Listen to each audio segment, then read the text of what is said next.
Hello friends, the reading Windows में आपका स्वागत है। सोचिए ज़रा, आपकी ज़िंदगी में कितनी बार ऐसा हुआ है कि आप सही होते हुए भी हार गए हैं? आपकी बात में तर्क था, सच था, लेकिन फिर भी सामने वाला आपसे नाराज़ हो गया। रिश्ता बिगड़ गया और बात अधूरी रह गई। ऑफिस में बॉस से बहस हो या घर में अपने ही लोगों से क्लैश या फिर किसी दोस्त से कोई दूरी हो। क्या आपने कभी महसूस किया है कि ज़्यादातर परेशानियां हालात की नहीं बल्कि लोगों की होती है? डैले अपनी किताब how to win and influence the people इसी सच्चाई से शुरू करते हैं। यह किताब हमें यह नहीं सिखाती कि लोगों को कैसे यूज़ किया जाए, बल्कि यह सिखाती है कि लोगों को कैसे समझा जाए।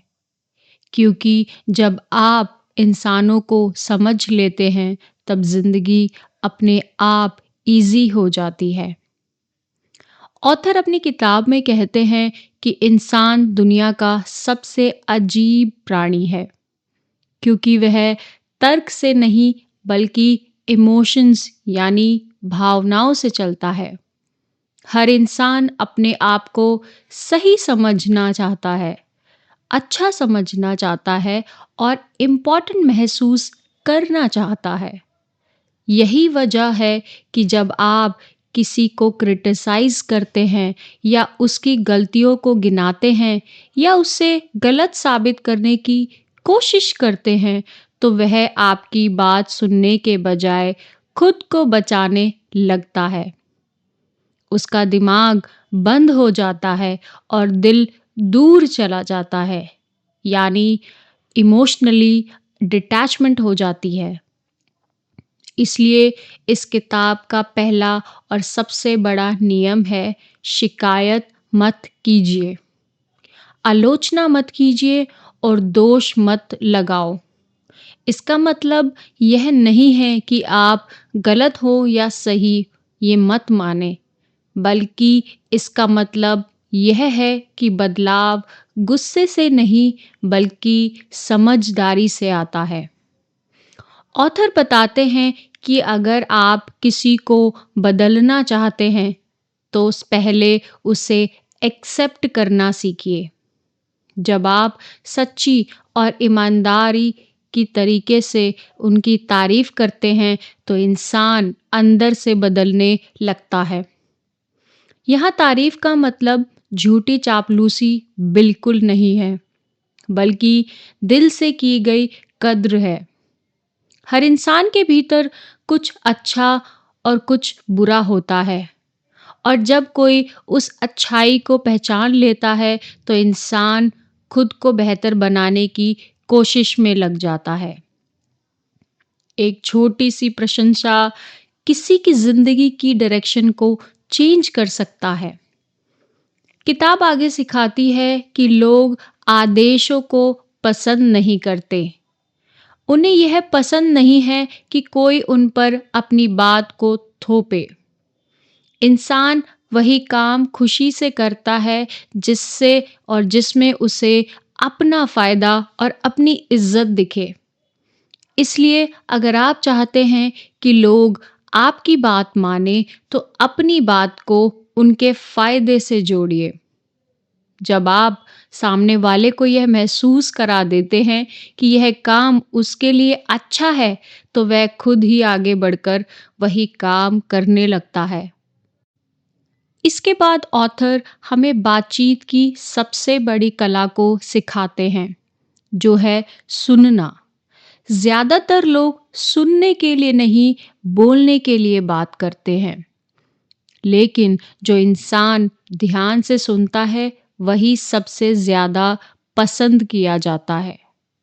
हर इंसान चाहता है कि कोई उसकी बात सुने, उसे समझे और उसे जज ना करे। जब आप किसी को ध्यान से सुनते हैं, तो आप बिना कुछ कहे उसका दिल जीत लेते हैं। एक सच्ची स्माइल ऑथर के अनुसार आपकी सबसे बड़ी ताकत है। स्माइल यह संदेश देती है कि आप सामने वाले को एक्सेप्ट करते हैं। इसी तरह किसी का नाम लेकर बात करना उसे यह एहसास दिलाता है कि वह आपके लिए इम्पॉर्टेंट है। यह छोटी-छोटी बातें आपके रिश्तों की नींव को मजबूत करते हैं। जब बात बहस की आती है तो किताब बहुत साफ कहती है कि बहस में जीतने का सबसे अच्छा तरीका है बहस से बचना। क्योंकि बहस में चाहे आप सही हों, फिर भी रिश्ता हार जाता है। अगर सामने वाला गलत भी हो, तब भी उसे सीधे गलत कहने से बचिए।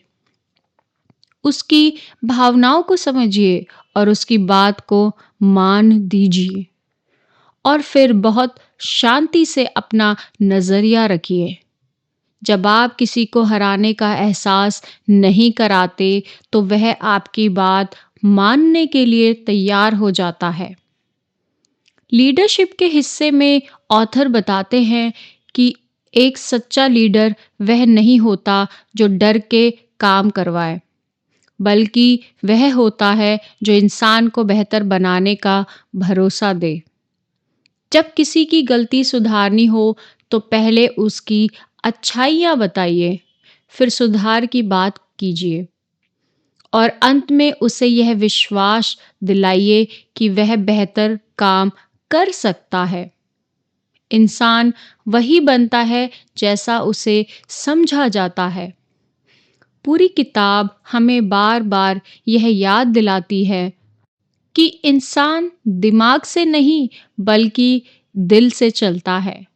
अगर आप दिल तक पहुंच गए तो दिमाग अपने आप मान जाएगा और लोगों को जीतने का मतलब उन्हें हराना बिल्कुल नहीं है, बल्कि उन्हें अपने साथ जोड़ लेना है।